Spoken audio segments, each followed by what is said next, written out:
أيها النبي حرض المؤمنين على القتال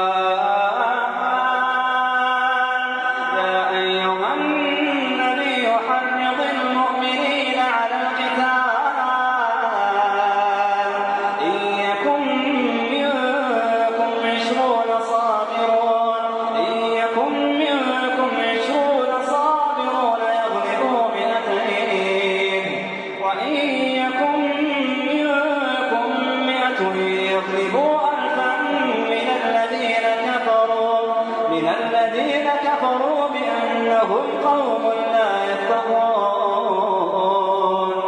الآن خفف الله عنكم وعلم أن فيكم ضعفا فإن يكن منكم 100 صابرة يغلبوا 200 وإن يكن منكم 1000 يغلبوا 2000 بإذن الله والله مع الصابرين والله مع الصابرين.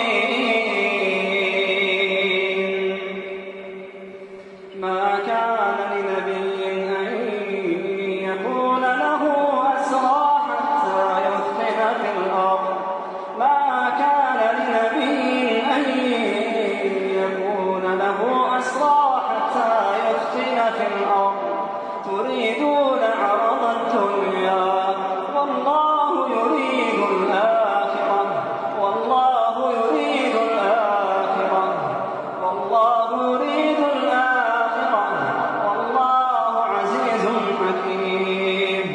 لولا كتاب من الله سبق لمسكم فيما أخذتم عذاب عظيم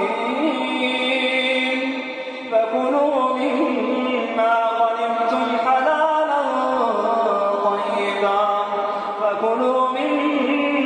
غنمتم حلالا طيبا واتقوا الله